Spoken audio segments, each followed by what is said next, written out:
Taka kuja kuuliza kura Ukambani, anakaribishwa bila takshishi. Kwa mimi nitaenda Eldoret kwa William Ruto, nitaenda Kisumu, nitaenda Siaya, nitaenda everywhere. That is the nation we want.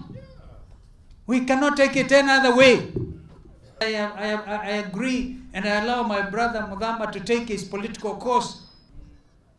We congratulate you that you are chairman of a political party. We wish you well. But if we defeat you, you'll be most welcome to join your brother. Because defeating you, we shall. Am I wondering us here? Defeating William Ruto is my #1 priority. Yes. And I have reasons for it. Nimeona magazeti kisema leo ati mimi na Raila tuliketi. I am a very straightforward talker.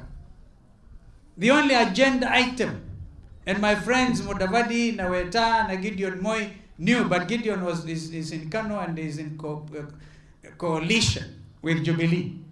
But Mudavadi, myself, Isaac Ruto, I've given them their mandate to talk on their behalf about a simple issue: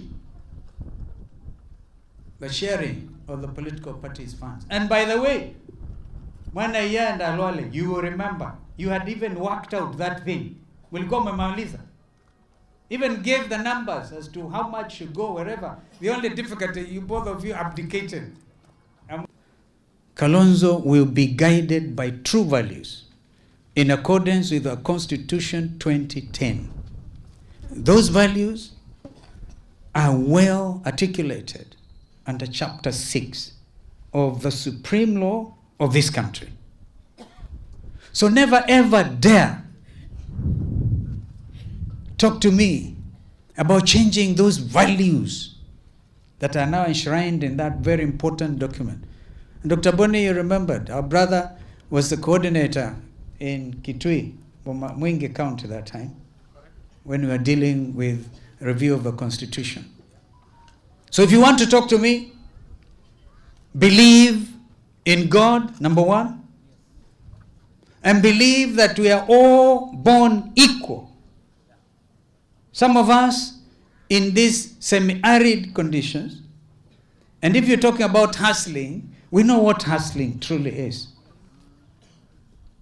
Sulali wako ambe, ulona eto Musyoka kasonge muse, uloa mazinota, ndiye zeke ndukuta kai kweza kwa sulali unge wandini. Anaenda kukilita maviani na William. So what are you telling us? About hardship? We have lived hardship. And our brother here is an example. Maili 10 kutoka hapa kwenda Ngomeni kwa mguu. Mpaka anaenda huko kwa kina David Musila. Wewe Musila kwa zia maenda kwa maembe. Nezi yo manya David ona maembe na kuono to mabande. Mabande itwe. You can grow these things everywhere. Because these were seen to be the last, watu wa mwisho kabisa ngura far north. Far north. Wamayueki na zazi ya ungura chikwe kwazia. Ni huko kwekeka. Because this is work in progress. The leadership of a nation is not a simple matter. It is not even entirely within the nation. Nimeona pia some people trying to argue to postpone elections because of an advisory given in Arusha. Now, you're talking to a senior counsel. And maybe you, Alwale, my friend, I will send you. Make no mistake, because I've seen you in order trying to talk about it. It's a very clear matter. Very clear. The next election will be on the 9th of August next year. Because even in terms of that advisory opinion, yenyewe inasema that we in different African countries must apply their domestic law. Therefore, it is not binding. And therefore, our constitution is a supreme law. Let's not beat about the bush. Let us not waste time. I've said it before.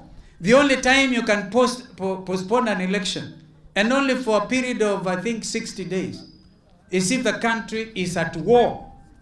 Not even within ourselves. Unamukambia wa Somali kokirana na kamba na mbe na dhaka na kikokelania. That is not war. That is internal strife.